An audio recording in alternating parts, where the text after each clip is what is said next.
I recently realized that I was operating in a state where my thoughts felt like race cars zooming around a track. My mind felt noisy, and it was as if I was having regular mental collisions, resulting in many headaches. I fell behind, so far behind that I was almost in front. The reality was that I was spinning. I would finish one task and then remember another task and then forget something else only to remember it later again, often at a very inconvenient time. I would dread starting something only because of how much I felt I still needed to do.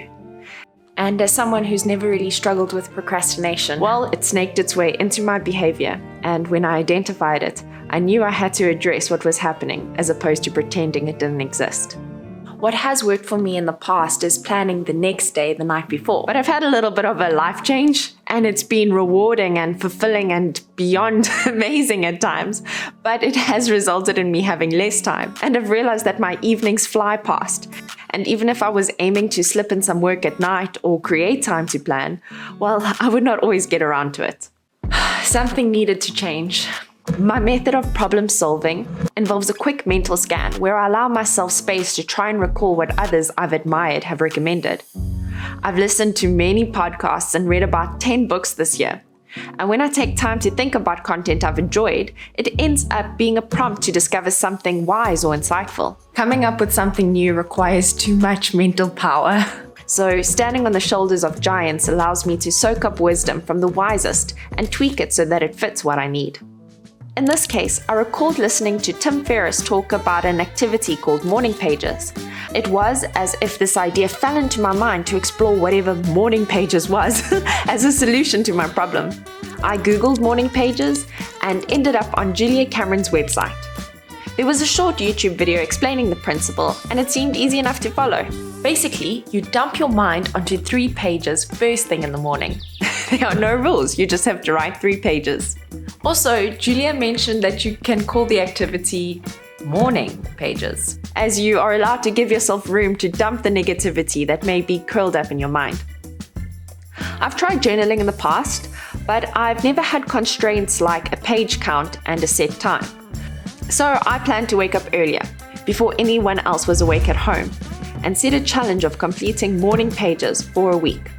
I'm going to share how impactful this activity was both personally and professionally for me. And it starts with Monday.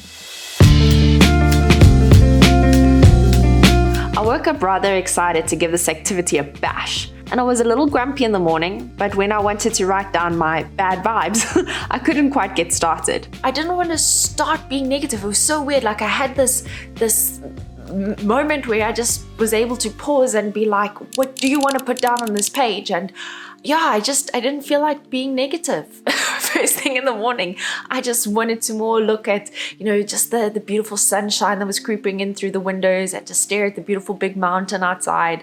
I more wanted to be positive, and in fact, I wanted a bit of a prompt to actually just channel my thoughts in a direction that I just wanted to go. So I got out a daily devotional that had been collecting dust and I opened it. I found myself writing about what I read, and I could feel a deep joy for how I was observing my day starting. I thought through something that was bugging me and managed to process that in 2 sentences, which was amazing because I probably would have kept that in my subconscious, eating away at my joy for the whole day if I didn't create time to think about it.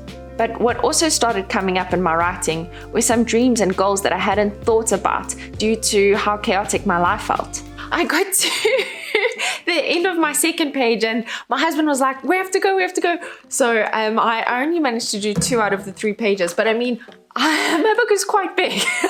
Maybe if I had a smaller book, I would have got through all 3 pages, but I'm giving myself grace. It was quite nice that I managed to do 2 whole pages, and maybe tomorrow morning I'll wake up a little bit earlier to give myself a bit more time to just complete the activity in its entirety. Tuesday. Welcome to the reflection of day number 2. And today, I'm proud to say that I got through all 3 pages. Hip hip, hooray! Yep, that happened. Okay.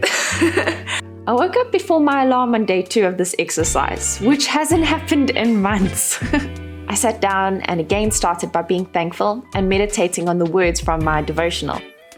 I had a moment where I realized how much I was writing about myself. I really challenged myself to, for a large portion of these 3 pages, not bring my own problems or my own stuff. I more thought about others and positively and just wishing the best for others. So that was quite cool to just be confronted with how much of myself I think about and how much I can think about others. Not thinking about myself was so rewarding. And the gift kept on giving. Oh yes, I had 2 creative breakthroughs. That was unexpected. I am an aspiring screenwriter and I've had quite the journey when it comes to screenwriting, and I would say it's been majority very negative.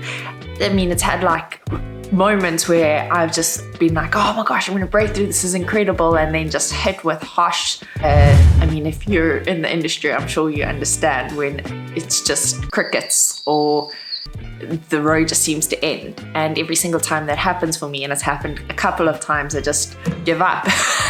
But I'm always just pulled back onto the road again somehow, and I think that's probably just because it's something I really enjoy doing. But I managed to get through an idea that's been at the back of my head that I've sort of not been tapping into because maybe I've just had a lot of fear around it, or maybe, you know what, I probably am just feeling sorry for myself.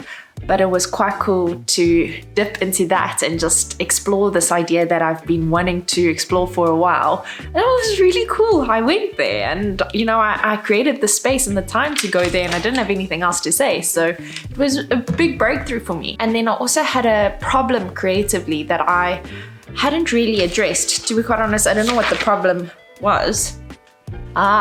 Yes.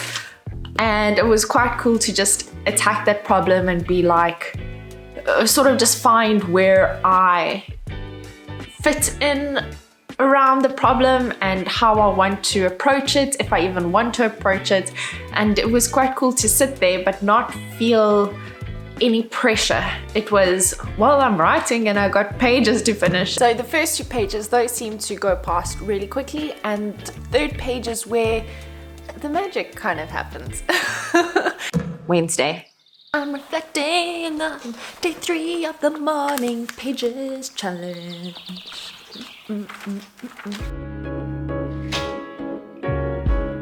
I had an uncomfortable event happen towards the end of day 2 that rocked me personally. I'm sharing this because we all get rattled at times, and even though the majority of day 2 was wonderful, the end of the day was not great. And that's normal because life isn't perfect, and I'm not going to sit here pretending that mine is. But I think a good characteristic about myself is that I am a problem solver. So if I feel a little bit shaken, I like to get to the root of it very quickly. Like, I need to fix things and move on. And a great habit I've developed in the evenings is actually planning my next day the night before. But last night I did not have capacity to do this. It didn't even cross my mind. And I think usually I would wake up the next day feeling just, again, maybe caught off guard and not okay, because there's just so much to do in the day. And if I haven't planned it out, it's like I just wake up running and I just feel like I'm constantly behind. But what was so amazing is that I used these morning pages as a space to just unload everything. And it was quite cool because it was obviously the morning after being just feeling a little bit not great. And instead of dwelling on it or, you know, feeling sorry for myself, I did that last night, don't worry, I felt very sorry for myself. But I woke up this morning and, I just choose which lens to look at things through, and it was really cool to see how I was seeing things and how I was reflecting. And it was amazing because I just felt good, very good on the inside. It's like I just went inside and gave my whole mind a spring clean, and that was really cool. What I understand is there's no rules with this. So I just allowed myself to think about my day ahead, think about how I want to structure things, how I would best feel doing things, in what order I should get everything done. It was really cool to just wake up and know that I still had time. I still had time to write my story for the day, and that was a really cool feeling. I actually ran to the shops just before I recorded this and bought the book, The Artist's Way from Julia Cameron. And I don't even know what it was about, But apparently it's a course in developing and rediscovering your creative self. So I think I'm gonna try this. But I'm having so much fun with just this simple activity, and if I can get so much from just doing something like writing 3 pages first thing in the morning, even if that means I have to wake up a little bit earlier, it's had such a positive effect on my week so far that I just love to learn more. But yeah, this morning I didn't really touch on my dreams much or my goals. I sort of just allowed myself to do what I needed, which was a lot more short-term focused things as opposed to thinking, creatively and into the future. And that was fine, and I had a lot of fun. 3 pages were enough space to unload and recalibrate. This surprised me. Thursday. I woke up really grumpy.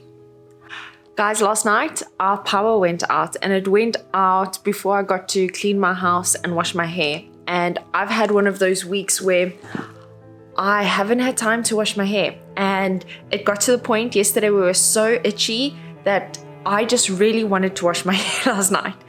And our power went out. We knew an hour before it was going to go out that it was going to go out. And to say that life got in the way is an understatement, because it was like that hour sprinted past, and then all of a sudden I had no electricity. Everything was dark. I hadn't planned my next day. I hadn't started cleaning. And guys, I'm not a neat freak by any means. Like, I can handle a little bit of clutter, but there's a certain amount that I can handle, and it was just past my threshold.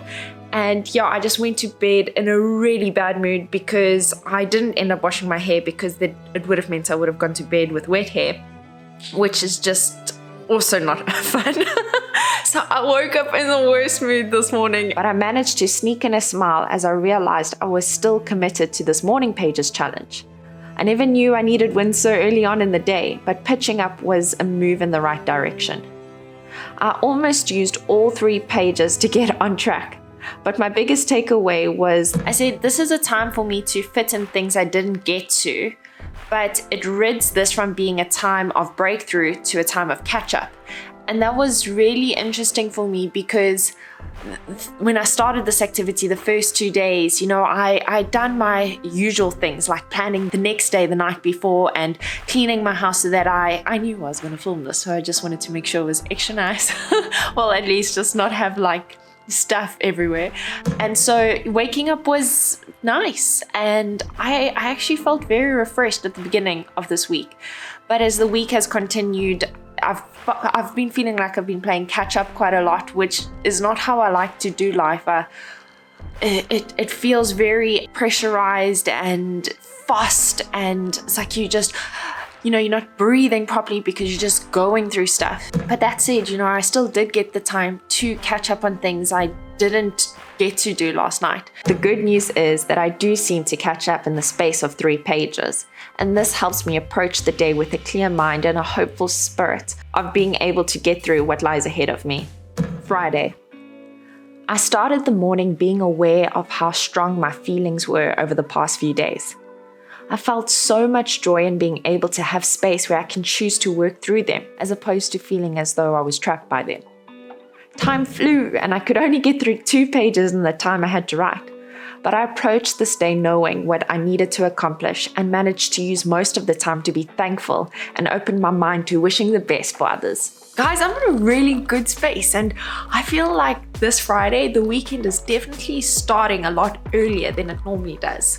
Let me explain. Usually on a Friday, I feel heavy because I'm aware of how many boxes I wasn't able to check. But today is different, and I didn't overachieve this week by any means. But I seem to have started my day setting myself up for success, as opposed to overloading myself with unrealistic expectations. Saturday. I've often watched videos where people say they forget about a challenge that they've set out to fulfill, and I've always been dubious about that. How can you forget what you've committed to and outlined as important? Well, needless to say, I had a slow Saturday that felt like a combination of fresh air, sunshine, and smiles. I completely didn't even register that I was tracking this activity and completely forgot to write anything down. I was very much living in the moment, which again is worth celebrating for me. Perhaps this activity contributed to that. Who knows? Sunday. I woke up aware that I had 15 minutes free before I had to step into my usual Sunday responsibilities. And the choices were morning pages or 15 minutes of yoga. I'm very childlike in the sense that I get ants in my pants if I don't move. And I knew that I wouldn't be moving around much that entire day, so I ended up choosing yoga. At 9:45 p.m., I remembered the activity and did my first dosage of evening pages. It was wonderful, and I had so much peace about what I needed to bring into the next week. Mental clarity, for me at least, is the difference between doing tasks well or making foolish mistakes. When it comes to my work, I am the best version of myself when I approach tasks knowing what objective it is that I'm trying to fulfill. This activity gave me space and time to arrive with whatever felt both urgent and important. I could catch up when I felt left behind. And what surprised me the most was where I was able to go in terms of strategies, ideas, and even breakthroughs. I appreciated the constraints of needing to write in the morning and to write for 3 pages. I felt that the first 2 pages were always a good space for a good brain dump. And then the last page would often be the place where I would experience breakthrough or have extra time to plan more effectively. For someone who had a lot of noise in her head before this challenge, I felt as though the activity was a helpful means of decluttering, which helped me bring the best version of myself to the day, and this ultimately impact the person I am when I'm working. I recommend this activity as a space to organize your thoughts and also to unpack whatever it is that you might need. If you do decide to try it, I hope it will be as helpful and surprising to you as it was for me. Then if you like this video, go ahead and give it a thumbs up and consider subscribing to my channel if you'd like to see more content from me in the future.